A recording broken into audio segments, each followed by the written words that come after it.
Es consultor jurídico de revistas jurídicas en el exterior, ha dictado diversas conferencias aquí y en el exterior sobre derecho y argumentación jurídica.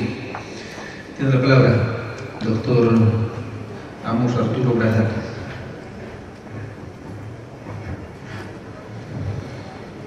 Muy buenos días. Agarro el caballo cansado, pero felizmente cansado. Me parece, después de escuchar las palabras de mis colegas que antecedieron en la palabra, tenía muchas cosas para decir, que por supuesto me las ha robado Juan Antonio García Amado, y luego sobre algunas cuestiones teóricas, pero me parece que en principio agradecer a nuestro amigo Petronilo por la invitación y a todo el Tribunal Constitucional por esa invitación. Realmente estoy muy feliz de estar en Bolivia en este momento. Ya había estado en la ciudad de La Paz sin oxígeno, pero ahora estoy mejor. Iba a hablar de las teorías de la argumentación jurídica y su actualidad. Iba a discutir sobre el objetivismo ético mínimo de las teorías de Manuel Atienza, sobre la modificación de los términos o de los conceptos respecto al neoconstitucionalismo y sobre la modificación de ese término para llamarlo, como entiendo yo en la teoría que comparto, constitucionalismo democrático, más que neoconstitucionalismo, para abrirme de la conceptuación de Pozuolo. Iba a hablarles sobre el pospositivismo y la necesidad de entender una nueva teoría superadora de las visiones positivistas por la insuficiencia de las mismas, y iba a hablarles de otras tantas cuestiones. Pero a lo largo, lo rico de estos congresos es que uno debería ir adaptando sus discursos a la riqueza de los conceptos y de las ideas que se van virtiendo en él. Esto de un congreso me hizo acordar de algo que debería aprender el derecho. Me hizo acordar de que el derecho no debería ser un conjunto de soliloquios, sino que el derecho es un diálogo constructivo y democrático para solucionar conflictos.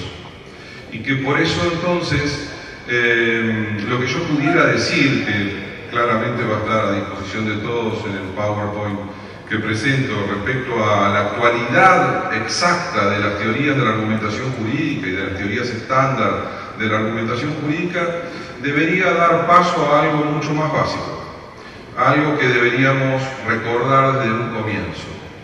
Es ¿qué hacemos acá? ¿Qué hacemos en el derecho? ¿Qué hacen los jueces? ¿Qué hacen los abogados? ¿Qué hacen los teóricos del derecho respecto al derecho?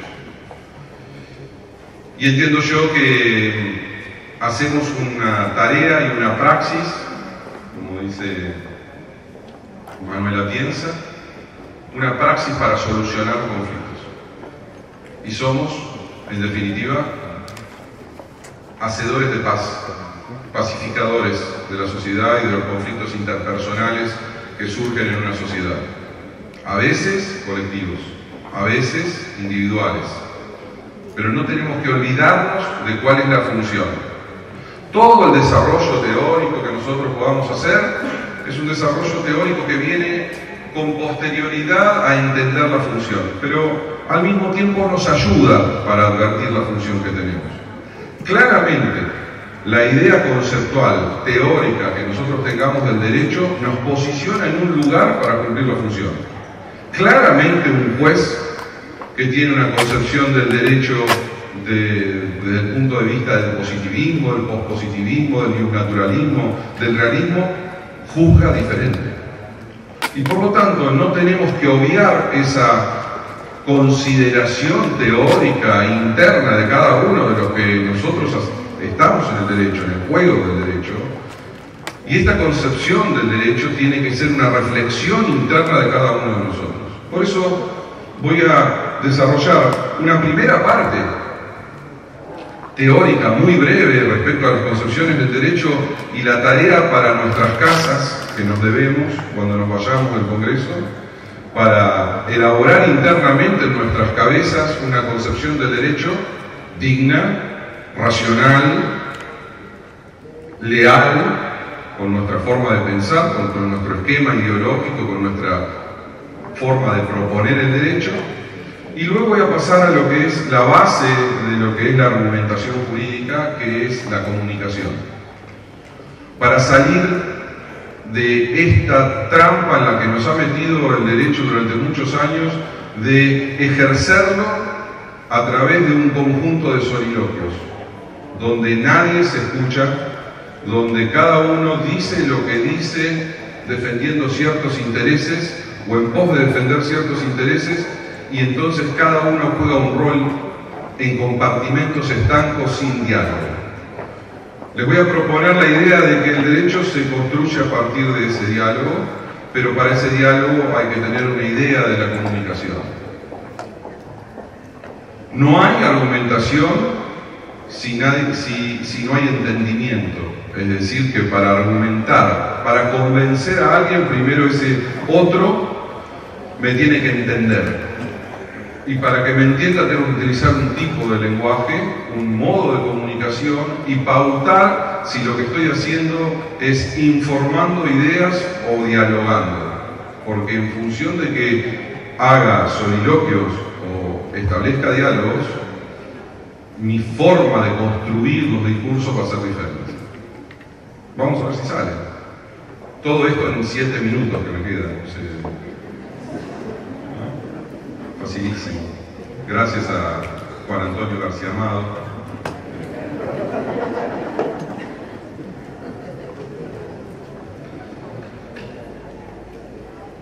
La idea de la concepción del derecho. Hay algunas cuestiones que tienen que ver con el derecho que son fundamentales. Primero, una preocupación que tiene actualmente la teoría del derecho por la epistemología. Es decir, que el debate epistemológico en el derecho hoy en día se encuentra presente como quizás muy pocas veces en el tiempo la civilización humana ha estado presente. Esto quiere decir discutir cuestiones fundamentales que tienen que ver, por ejemplo, en el proceso con la prueba. La cuestión epistemológica, las nociones de las teorías de la verdad, las nociones de las teorías del conocimiento, la nociología, son elementos fundamentales que tienen que estar no solamente en la enseñanza del derecho, sino en la praxis de cada uno de los jueces. Cada juez tiene que hacer una consideración de qué es lo que él considera por verdad, por ejemplo. Esto ha sido prácticamente obviado por la formación de la abogacía se ha mantenido como un compartimento estanco, el derecho se ha mantenido separada de una serie de debates científicos que son necesarios. El juez va a determinar a través de un enunciado que un hecho ha sucedido y en algún momento abordará la cuestión de la verdad con una teoría de la correspondencia. Quizás exista otro juez que entienda que cuando él predica verdad, lo predica desde la teoría de la coherencia o del consenso. Quizás habrá un juez que creerá que el conocimiento, la idea del conocimiento y de la verdad es relativista o absoluta. Algún juez será desde el rumbo epistemológico constructivista y otro no. Pero todos ellos condenarán a alguien en algún momento o asumirán los bienes de alguien y se los darán a otros o los distribuirán en una sentencia. Por lo tanto, sería muy bueno saber, por ejemplo, qué piensa él que quiere decir verdad, porque va a condenar a alguien a 20 años de prisión, o le va a quitar su casa, o le va a administrar sus bienes o su cuenta bancaria. ¿Qué quiere decir él cuando dice que algo es verdad? Cuando obtiene la verdad a partir de la prueba. ¿Cómo llega a esa verdad? ¿Se puede llegar a esa verdad? Preguntas, dudas que nosotros tenemos que despejar. Quizás este no es el ámbito, claramente, pero son dudas que deberíamos incorporar no solamente en estos congresos, sino en la formación del abogado. Pero también tenemos una relación indispensable entre el razonar y la argumentación. Es un debate actual.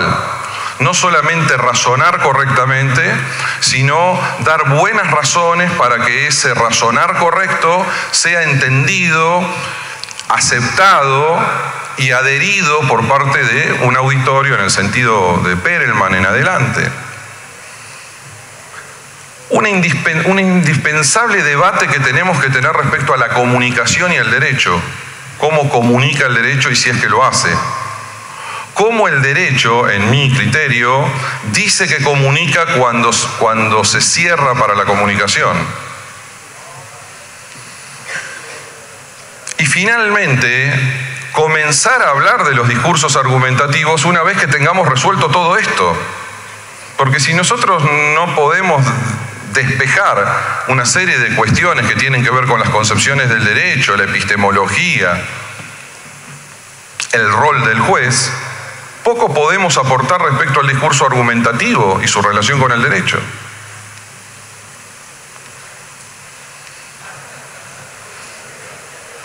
Para eso vamos a tener que derribar algunas ideas. Desde la epistemología nos vienen algunos términos que tienen que ver con el derecho, que están muy de moda, como la idea del paradigma, ¿no? El paradigma del derecho del niño, el paradigma de los derechos de la protección de los vulnerables, el paradigma, bueno, todos esos no son paradigmas, por ejemplo, o por lo menos no desde la concepción kuhniana o desde Kuhn. Paradigma es un conjunto de creencias, de elementos, de teorías, de afirmaciones que le permite a una comunidad científica en general, no a una ciencia en particular, percibir la realidad de un modo determinado. Bueno, entonces, ¿por qué utilizamos para darle mayor fuerza a ciertos modelos jurídicos teóricos la idea de paradigma? Bueno, lo hacemos claramente con una idea de que ese refuerzo del término paradigma sea colaborador de lo que yo estoy sosteniendo como teoría, ¿no? Pero por lo tanto claramente hay crisis de paradigmas, pero no tienen que ver exclusivamente con el derecho, sino que tienen que ver con la idea del modelo científico general, por lo menos si aceptamos la idea de Kuhn, de Thomas Kuhn. Luego habrá otros, Popper, Lakatos, etcétera, que van a debatir sobre estas crisis de las ciencias. Pero el derecho se inserta en estas crisis. Por lo tanto, el término paradigma hay que delimitarlo en el ámbito del derecho y ser moderado cuando utilizamos términos. Primer aporte para la comunicación. Moderemos los términos del derecho, no nos pongamos trajes que no nos quedan, ¿sí? La idea de paradigma es una idea que al derecho le queda grande por término. Podrá haber crisis de modelos teóricos, de concepciones del derecho, claramente, y muchas veces esas crisis de modelos o de concepciones del derecho tendrán que ver con alguna crisis del paradigma científico en general. Pero no se puede asimilar una cosa a otra.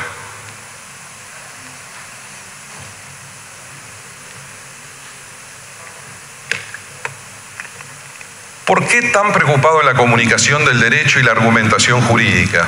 Preocupados porque nosotros, este es un congreso de derecho procesal constitucional que toma conciencia de cuál es la función de los abogados en la formación de los abogados. Muy breve referencia a la formación de nuestros abogados. Hemos entendido al derecho como un mecanismo para solucionar conflictos de personas, pero ¿cuál ha sido el mecanismo principal desde el derecho procesal? El litigio. El litigio es el mecanismo jurisdiccional por el cual se canaliza toda la solución de los conflictos interpersonales. Bueno, tenemos un problema con ello. ¿Por qué? Porque el litigio es un mecanismo para solucionar los conflictos, pero no el único. Y les propondría, no el principal. Solo a través del litigio llegará aquello que no puede ser resuelto por mecanismos propios de la sociedad civil sin violencia. Por ejemplo, mecanismos como la negociación, la conciliación, el arbitraje. ¿Cuál es la visión del derecho procesal? Esos mecanismos son medios en la mediación, medios alternativos medios alternativos a la resolución de conflictos. Yo tomaba el término, me detengo en algunos términos, y lo alternativo no es gracioso, sin costo, en el término de gracioso sin costo. Se usa en Argentina el término de los repuestos alternativos en las impresoras, ¿no? Los repuestos alternativos no son los originales. El original, el importante, el serio es el de la empresa original y el importante. Y el otro es el alternativo. Bueno, entonces cuando yo en el proceso le digo que los otros medios son alternativos al principal, y el principal es el litigio. ¿Y el litigio qué es? Actor y demandado en el ámbito civil, costas o costos del proceso al vencido. Uno gana, otro pierde. Esa es la lógica del proceso en todo momento. Y la lógica de la mediación, una lógica completamente diferente. ¿Cómo enseño el derecho? Con la lógica del litigio, pero le impongo la mediación. Claro que no funciona la mediación. Claro que no va a funcionar la mediación. Si yo le aplico la lógica del litigio, de que uno gana, uno pierde, a un sistema donde todos ganan, el sistema win-win, o el sistema donde yo cediendo gano, ¿no? Una lógica que donde yo puedo ceder frente al otro y así mismo, al mismo tiempo de ceder, ganar. Por lo tanto, fabrico gladiadores en las facultades de Derecho, los fabrico mal, por lo menos en el ámbito argentino los fabrico bastante mal. Los fabrico gladiadores para que salgan a la arena a luchar en un litigio, pero luego les pido que vayan a mediar, a solucionar conflictos cediendo, pero el esquema procesal de conflictos está armado para el litigio. La ley de honorarios para los abogados está armada para el litigio. Luego me desgarro las vestiduras de que los procesos demoran años de años, no hay litigio resuelto en tiempo, no alcanzan los jueces, no alcanzan los edificios de los tribunales o de los juzgados. No sé si pasará acá en Bolivia, pero en Argentina también pasa y ese es el reclamo.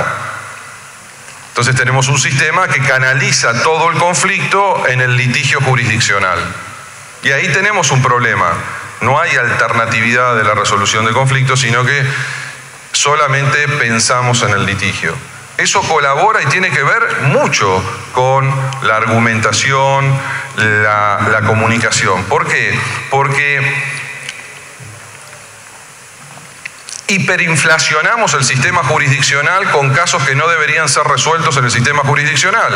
Por lo tanto, esos recursos humanos y ese tiempo valioso del sistema jurisdiccional para resolver casos difíciles o casos drásticos, lo insumimos en resolver casos muy sencillos que deberían haber sido resueltos no en la instancia jurisdiccional. ¿Esto quiere decir quitar el conflicto de los jueces? No, todo lo contrario, sino que significa vertir el conflicto, canalizar el conflicto que merece ser canalizado vía jurisdiccional.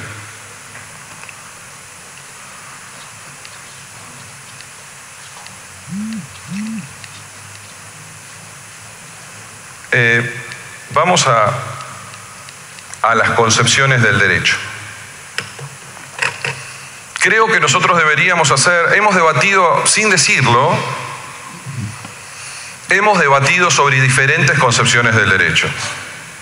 Lo que nos posiciona en un punto de vista frente al derecho completamente diferente.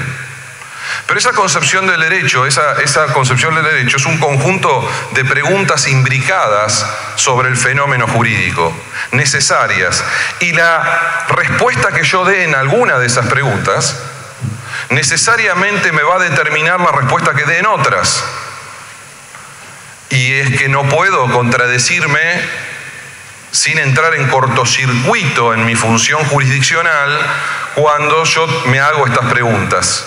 Pero estas preguntas tienen que ser una reflexión de la magistratura, no solamente de la magistratura y de los abogados, es una reflexión necesaria a priori antes de decidir, porque yo decido con ella, decido con mi concepción del derecho, ¿no? Uno es uno y la concepción del derecho que tiene uno enfrentado al conflicto. enfrentado al conflicto para resolver en una sentencia. Sea esta sentencia del orden de la instancia constitucional o de la instancia ordinaria. Principalmente estos elementos, el derecho, ¿de qué se compone el derecho? Es el gran conflicto que nosotros hemos visto tangencialmente aquí. De normas jurídicas, de normas constitucionales. Las normas jurídicas generales son una mera interpretación provisional de las normas constitucionales. Las normas constitucionales son principios formalizados o positivizados. Son principios y valores que no están positivizados y que trascienden esa Constitución. Claramente la idea de la validez del derecho. Esto se ha visto en la formación del abogado, se ve disperso. Como la formación del abogado en general en nuestros países latinos es la conjunción de una serie de compartimentos estancos, estas cuestiones de las concepciones del derecho se ve tan diseminada a lo largo de nuestras carreras y de nuestros posgrados y de lo que sea, que no se tiene una noción clara, reflexiva respecto a una idea integradora de estos problemas. Sobre esto deberemos preocuparnos, sobre esto deberemos formarnos. La exigencia, la gran idea esta de tener una academia plurinacional, ¿no?, de estudios constitucionales. Bueno, estudiemos desde las bases qué concepciones del derecho tenemos cada uno, cuáles son, por qué tenemos esas concepciones del derecho. Ahí no avanza más, quedó trabado. Yo sigo, si no, no hay problema, pero... Bien.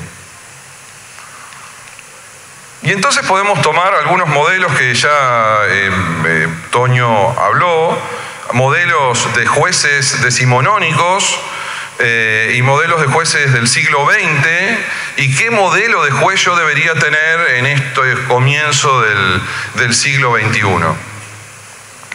El gran problema de todo esto es que nos formamos en un derecho como si estuviésemos en el siglo XIX, estudiamos con libros del siglo XX y juzgamos personas en el siglo XXI. Claro que nos cierra.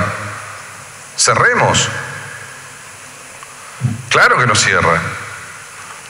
Lógicamente, y encima estereotipamos los defectos de los distintos modelos. Entonces el pospositivismo critica al positivismo desde un punto tomando los esquemas estereotipados del positivismo. Las fases más feas del positivismo. Y el positivismo también hace algo así con el pospositivismo. Toma los excesos a donde me lleva el pospositivismo, llevado a un lugar donde normalmente los autores del pospositivismo no quieren ir. La idea es debatir seriamente cuáles son de esos modelos los que nos aproximan al fin que nosotros debemos proponer en nuestra tarea. ¿Cuál es nuestro fin en la tarea? ¿Será el fin el de ser aplicadores de normas jurídicas, conocedores de normas jurídicas, o conocedores de principios y valores y exclusivamente esto? ¿O la combinación? ¿O será que para determinado tipo de conflictos me sirven determinados esquemas y determinadas lógicas, como la lógica propuesta dentro de los silogismos judiciales tradicionales, y que para otro tipo de conflictos me sirven otros modelos, otras lógicas, otros elementos? ¿Habrá posturas intermedias? Los interpelo porque me interpelo yo sobre si hay esas posturas intermedias. Pero eso es una actitud reflexiva que tenemos que tomar. Juan Antonio habló muy bien del modelo francés y esa desconfianza a los jueces, de esos jueces del Ancien Régime que venían a ocupar esos lugares luego en la Revolución Francesa. Claramente esa Revolución Francesa no les tenía confianza y por eso les cerraba la posibilidad de creación o de interpretación libre, y tenían que ser la bouche de la loi, ¿no? La boca de la ley, porque el nivel de confianza de esos jueces era cero, provenían de un esquema pre-revolucionario y por lo tanto nada de confianza les tenía. Por eso los ataba, si me permiten el término, de pies y manos con el código. Venimos de esa desconfianza de la judicatura en el sistema latino. No podemos desconocerla. Hoy somos, Toño decía, somos hijos de algunas circunstancias, ¿no? Hoy somos hijos de una magistratura que proviene de una desconfianza originaria, no anglosajona, por el contrario, latina a la desconfianza de los jueces. Y esos jueces tienen que asumir esa desconfianza de la comunidad. Y ahora, alguna propuesta de cómo empezar a romper esa desconfianza. Vamos a ir a la 37. Son 250 nada más. Me he moderado. Hay comunicación, perfecto. Algunas propuestas, algunas ideas. Empezar a romper los esquemas de la comunicación que tiene el derecho. Esta idea de los soliloquios. Esta idea de que el juez hace su sentencia, la lee para sí y dice: qué bien me ha salido esta sentencia. Cómo me gusta, qué bien que la escribí, ¿eh? Bueno, eso es una persona con un problema serio. Ese juez que piensa que su sentencia a nivel comunicacional es buena porque él cree que es buena, porque colocó todas sus ideas como si fuese un soliloquio, quiebra la base de lo que debe ser una sentencia. Una sentencia debe resolver el conflicto, pero una sentencia es un discurso argumentativo dirigido a otros. Yo sé que es difícil entender que hay un otro en el derecho, pero hay un otro para el que trabajamos, que es la sociedad a la que le resolvemos conflictos. Le resolvemos, yo digo, como si fuese juez y no lo soy, por suerte. No tengo ese problema. Pero me pongo con ustedes, déjenme acompañarlos a ustedes en esa función del juez. Digo, bueno, nos ponemos en un lugar que tenemos que resolverle conflictos a otros. ¿Qué tal si esos otros nos entienden? ¿Qué tal si probamos que nos entiendan, por ejemplo? Porque hay una posibilidad de que si nos entiende el otro al que le resolvemos el conflicto, aún contra sus intereses, hay una mínima posibilidad de que no se reitere el conflicto. Porque si no yo resuelvo el litigio, pero no soluciono el conflicto. Y entiendo yo que mi función debería ser solucionar el conflicto, además de resolver el litigio.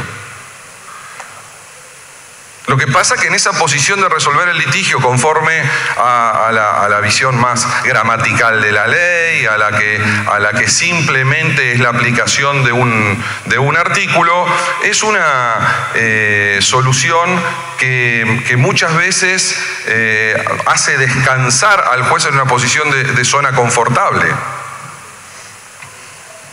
Claramente hacer discursos argumentativos en una sentencia nos saca muchas veces de nuestra zona de confort. Pero la idea es que si nosotros intentamos convencer no solamente a los tribunales, si somos abogados, los jueces a las partes y a los abogados que representan a las partes con sus sentencias y sus buenas razones, dentro de las cuales principalmente se encuentra la ley. La ley, la jurisprudencia, la doctrina, claramente son muy buenas razones para dar a otro respecto a la solución que le plantea uno. Pero para eso tenemos que hacer un discurso que sea entendible. Por eso en todas nuestras facultades de Derecho tenemos teoría de la comunicación 1, teoría de la comunicación 2, ¿no? No tenemos teoría de la comunicación. Bueno, por eso tenemos teoría del conflicto, ¿no? Teoría del conflicto 1, teoría del conflicto 2, aspectos sociológicos del conflicto, ¿no? No tenemos, no. Bueno, es que yo debo haber leído algún otro libro, que las facultades de Derecho deberían preocuparse por eso. Pero después nosotros, esa misma gente que sale de una facultad que no tiene teoría del conflicto, teoría de la comunicación, les pedimos que hagan un discurso argumentativo, entendible, dispuesto para convencer a otros, considerando la sociedad civil que los escucha, esa comunidad jurídica de la que tanto se preocupa el Estado plurinacional de Bolivia, esa comunidad jurídica que te escucha en silencio, esa pluralidad de naciones que te escuchan en silencio, porque esas sentencias son para esa comunidad. No, les hablamos raro, en latín, si es posible, le decimos que la prescripción comienza, el plazo de prescriptivo comienza un día determinado, el dies aquo. El dies aquo, pero usted no puede poner el día que comienza el plazo prescriptivo. Sí, o el día que comienza el plazo para que la persona pierda la posibilidad de accionar en la instancia jurisdiccional respecto a un derecho, por ejemplo. No, dies aquo. Aquo, aquuem, sine qua non, res inter alios acta.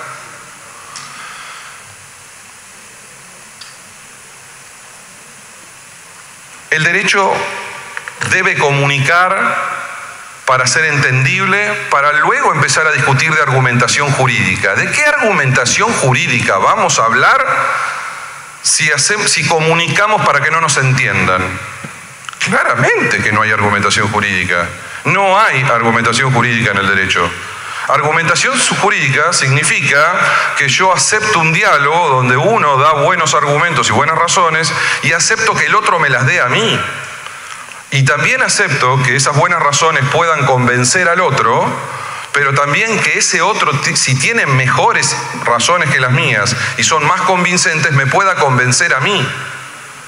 La argumentación jurídica parte de que no hagamos soliloquios, parte de que aceptamos la razonabilidad de lo que el otro nos pueda decir, la hipotética y probable posibilidad, así, de 1 en 1.000.000, si ustedes quieren, que el otro tenga más razones que yo, buenas razones que yo, más buenas razones.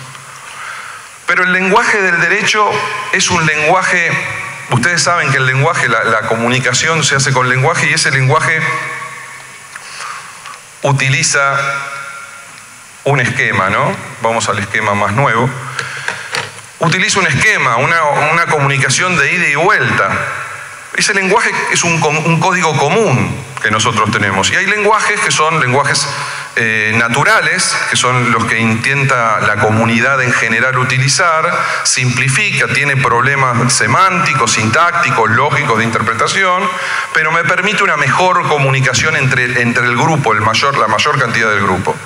Luego hay lenguajes artificiales, y dentro de esos lenguajes artificiales hay lenguajes formales y lenguajes técnicos. La gran discusión del derecho sobre si el derecho utiliza un lenguaje técnico o un lenguaje natural.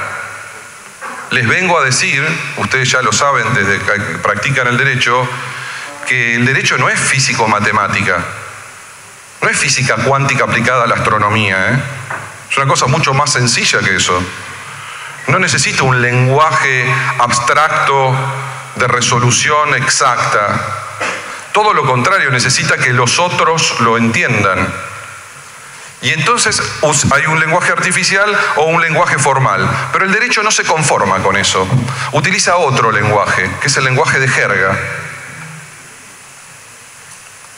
¿Y la jerga quiénes la utilizan? Los grupos que pretenden diferenciarse de los demás. Un grupo minoritario que pretende diferenciarse del grupo mayoritario.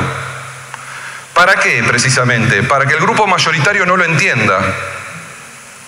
Espere, rebobinemos. Usted me está diciendo que el derecho tiene que comunicar a la comunidad, pero para comunicar a la comunidad utiliza un lenguaje de jerga que supone que entre nosotros solamente los que pertenecemos a este núcleo del Olimpo que forma parte del derecho, somos nosotros solos los que nos tenemos que entender a través de un lenguaje de jerga que solo nosotros entendemos. Les voy a decir otra cosa, dentro de ese lenguaje de jerga ni nosotros nos entendemos, porque damos por un código común palabras que no tienen código común, y entonces utilizamos en nuestros escritos y en nuestras sentencias términos que no aclaramos. Por ejemplo, perspectiva de género. ¿Por qué no se preguntan si el otro al que le dirigen el discurso tiene el mismo concepto de perspectiva de género? ¿O qué es un vulnerable, por ejemplo? ¿O me van a decir que van a buscar una definición en una norma jurídica sobre esos conceptos? Claramente utilizamos un lenguaje de jerga. Yo tengo mis ideas, influido seguramente por las malas ideas de Toño, que me pervierte, claramente. Discutimos sobre algunas cosas de la argumentación, ahí nos separamos, pero en otras cosas me pervierte con estas ideas.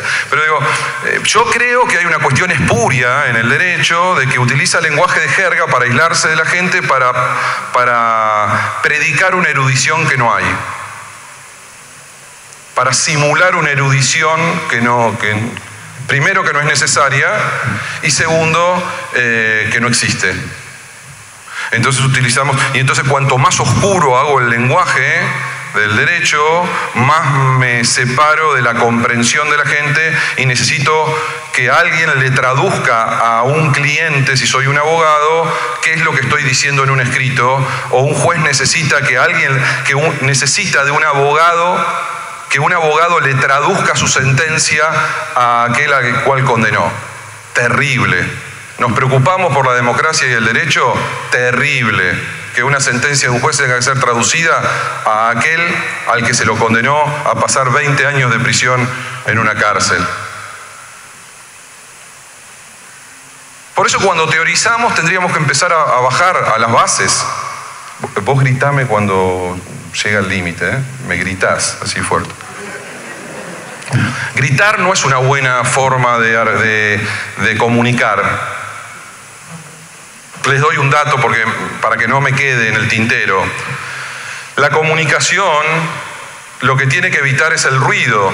Entonces, cuando uno lanza un discurso argumentativo, no lo lanza al otro como una botella al mar, con un mensaje en una botella tapada, sino que el discurso, en las nuevas teorías de la comunicación, el discurso se termina de construir en el otro.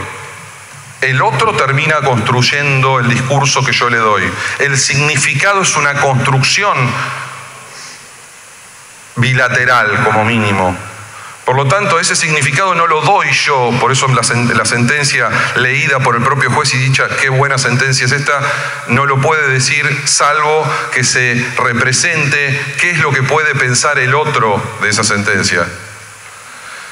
Esas sentencias son sentencias que se construyen y el discurso transfiere un mensaje que termina de ser construido por el otro. Y lo que tengo que evitar es el ruido, como en la radio, cuando yo no escucho bien la música que está en la radio. Y el ruido en el derecho, ¿cuál es? Bueno, todo lo que hacemos en los discursos jurídicos, o casi todo. ¿Qué es ruido en el discurso argumentativo? Ruido es que yo me la pase en mi discurso, en mi sentencia, poniendo negritas, si es escriturario, ¿no? Subrayado, negrita, cursiva. El subrayado me pertenece. Es buenísimo, porque yo creo que el juez Iuria Novit Curia, es decir, conoce el derecho. Yo igual le recuerdo cuál es el derecho que tiene que aplicar en mis escritos y el juez me lo recuerda a mí en los artículos que puso. Eso es una exigencia de la Revolución Francesa, que tiene que motivar su sentencia en la ley y por lo tanto pone esos numeritos simpáticos que son los artículos de la ley. Pero no obstante eso, me ponen, si le dirigen un discurso al juez, le ponen el artículo, la parte pertinente en negrita, subrayado, y le ponen entre paréntesis, el subrayado me pertenece. Que es lo mismo que decirle al juez, señor juez, como usted no es de leer mucho y como no sabe bien el código, yo se lo transcribo acá y le pongo en subrayado lo que usted tiene que leer, porque como es medio tonto encima. Luego me lleno la boca de los discursos argumentativos y las teorías de la argumentación, etcétera, y genero discursos donde 2 párrafos están en negrita, 1 no está en negrita, un cuarto párrafo está en negrita, 3 no en negrita. ¿Qué significa? ¿Qué me ha querido decir ese que emitió el discurso? ¿Qué es lo importante?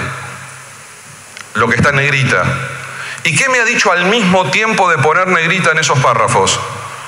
Que los que no tienen negrita, díganmelo ustedes, no son importantes. Usted me está diciendo que los que están en negrita son argumentos fuertes y que los que no están en negrita son argumentos débiles.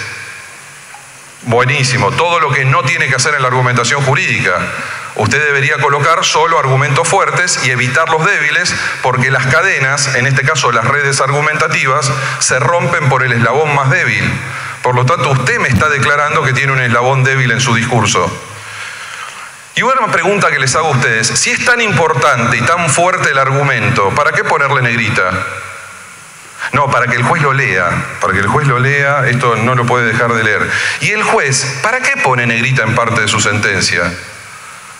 No, porque esto es lo que no debe dejar de leer la persona. No, miren, jugamos un juego donde todos están obligados a leer. Nos pagan para hacer discursos y para leer, o en todo caso para escuchar si es oral. Por lo tanto, no le diga lo que tiene que escuchar o leer, porque él ya lo va a tener que leer. Él tiene que advertir si son fuertes o no los discursos. Entonces, los discursos, para ser entendibles, tienen que evitar el ruido. Y ese ruido muchas veces lo generamos nosotros mismos en nuestros discursos.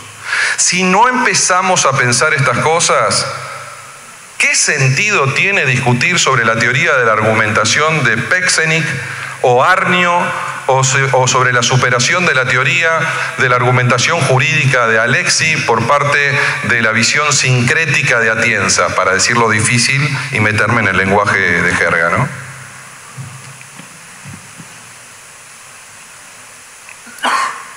A uno que es argentino le gusta el fútbol. Y en el fútbol decimos, ¿qué tal si ponemos la pelota en el piso? Limpia la bocha, corta, ¿no? ¿Por qué no hacemos las cosas más sencillas, más simples en nuestros discursos argumentativos? Por lo menos comunicacionalmente. ¿Por qué no nos garantizamos que el otro nos entienda? Porque después va a venir otra lucha, otra batalla mucho peor, que es convencerlo. Primero te tiene que entender para que vos lo convenzas. Y se los digo a los jueces. Los jueces también tienen que hacer un esfuerzo democrático de convencer de sus sentencias. Razonar correctamente es lógico, un modelo que desde el siglo XIX ha sido un avance fenomenal para la resolución de conflictos en la civilización humana, que es hacer sentencias con bases racionales, con una lógica aplicada, pero le exigimos, ahora hay una exigencia democrática, donde esas personas a las que le solucionamos los conflictos nos tienen que entender. Y en principio deberían convencerse de la mejor solución que nosotros le proponemos cuando hacemos una sentencia. Como el moderador me está echando de la mesa bajo amenazas que no son escuchadas,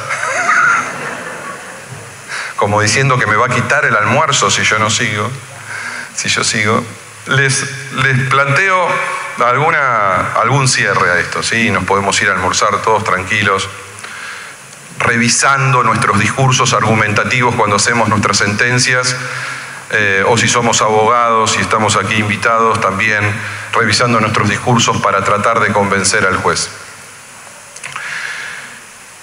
Tenemos que utilizar algunos argumentos. Hay argumentos básicos que no tienen que ver con el positivismo, el pospositivismo, las teorías de la argumentación estándar o no teorías de la argumentación estándar. Usamos argumentos en el derecho. Desde antaño los usamos. Argumentos que son autoritativos. Bueno, como mínimo tengamos en cuenta 2 o 3 elementos para esos argumentos autoritativos y argumentos analógicos que de cotidiano utilizamos en nuestras sentencias y en nuestros planteos ante la jurisdicción. Por ejemplo, el argumento de la jurisprudencia, que no es otra cosa que un argumento muy fuerte, porque es un argumento, en realidad son 2 argumentos al mismo tiempo. Y entonces un buen tip para nuestras sentencias es chequeemos que ese argumento jurisprudencial sea un buen argumento. ¿Y cómo chequeo esto?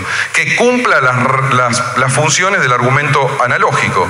Por ejemplo, tenemos que sí o sí verificar la situación estructural que generó el antecedente y la situación estructural que generó el caso que yo quiero aplicarle ese antecedente. Es decir, la similitud estructural entre un caso y otro. Eso debo justificarlo. Debo decir por qué ese caso que tengo yo es similar al anterior. A mí me gusta la gente que habla con los nombres de la jurisprudencia. No, esto es Bamonde. Este caso, Bamonde es un caso famoso en Argentina de un testigo de Jehová que se negaba a la sangre. Este caso es Bamonde, este caso Gorosito. No, esto es Gorosito.